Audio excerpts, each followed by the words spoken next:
Hello, it's me, Wilhelmina. This is my first full week of working in a new school district. Although this is my second year as a diagnostician, it doesn't appear to be as stressful as my first year. Learning policies and procedures has been a little different because, of course, you don't know the people. You're trying to get to know them. Each school that I work at 2 schools, and they have been very, very nice. I have never, ever done elementary diagnostician work. I tested 1 or 2 kids this summer. However, being in elementary school is so much fun, actually, because the kids are so cute. There's a lot of paperwork. There's a lot of transfer paperwork. And what I advise any first-year diag or second-year diag going to a new district is take one elephant bite at a time. And you can only do so much in one day. People hit you with a lot of things that seem unfair. Like, for example, I'm sorry, I'm playing with my hair. It seems like it's unfair, kind of, sort of. Like, for example, there are things that are tested, kids that were tested over the summer, or students that were kind of, I'm sorry, that's the school bell, that were left behind from previous testing. Reads have been done, but it's not as bad as you think because the work has already been done. You're just kind of holding the meetings or getting the paperwork done. Now, what I've noticed about being in my new district is there are a lot of people to pull this off. So the diagnostician is not doing everything herself. She's not trying to put the PM sheets in. She's not trying to make the packets and everything like that. And for the most part, like most diagnosticians do understand, when you go to a new district, they give you pretty much the templates or the layout of how and what they want their stuff to look like, so it will all match. The difference between this district that I found is I have a mentor, and that's very, very important for a first-year diag. Not someone who's running around trying to help you to be the mentor, but someone who has gone through it, who's worked for the district a while, that can help you. I have a really, really understanding supervisor, and she is so sweet. Oh my gosh, she's so sweet. She's one of these people, let's just get it done, get it fixed. Let's not worry about it, just get it done, get it fixed. I work in 2 different buildings under 2 different principals who have about the same philosophy of, I expect you to do your job, I expect you to be here when you're assigned to be here.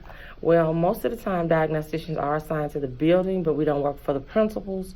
But this is the first time that I've been where I felt like I've belonged. This elementary school that I'm at now, I'm here 3 days a week, and she's made sure that everything her staff has gotten, she's included me on, from this nice little t-shirt to a bag to put my computer in, and I have an office that's nice and by myself, and if I have to share it, I don't really care because I'm by myself 90% of the time, and I'm testing my first student next week. And as I can say, it's still about the same process. If you become a second-year diag in a new district, you're still going to need those same folders. You're going to need that same calendar, pens, and you're going to need folders. And I have a clerk, which makes it easy. I don't know what to do with her exactly yet, but when I schedule my RNs, I make sure she knows. When I send out my first notice, then she kind of runs that down. I have somebody that does, when I do transportation, they submit it and get it straight for me.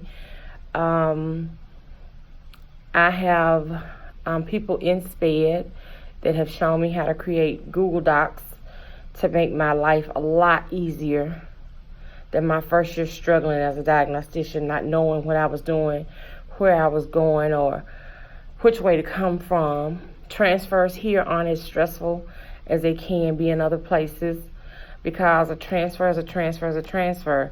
If you don't have the information, then it's nothing you can do until you get the information.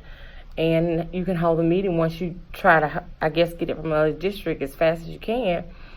These parents have been very good about bringing in information, so I have not had to really run down a lot of information. I have had to call a few schools, though, because they brought in stuff from previous years, or like last year, or they left out a page, or they have diagnoses that my state doesn't accept. But overall, my first week changing districts was the best thing I could have done. I did learn a lot in my other district. I learned so much. It's amazing what I learned from the other diagnosticians, because the people I worked for didn't have the time to really train me. We trained each other. And if you're a first-year diagnostician and you can get in a cluster of people that work together, that can train you all, and you work together, that's fabulous. But I really, really think my second year, I'm going to learn even more tests, because I used the tests that I liked and I was familiar with. But here, I'm going to have an opportunity to even strike out with more testing. So who knows what the future may bring. I may have another video for you next week on some things I've learned, because we're learning about this district each week. So I'll have some more things that will come up, I'm sure. And please keep watching my video channel. If you like it, subscribe to the channel below. Hit the like button. Let me know you're watching. Text me if you have my number, because we are friends. Either on, oh God, nobody told me my hair was sticking up like that. Either on Facebook or on Instagram. Peace, love, bye.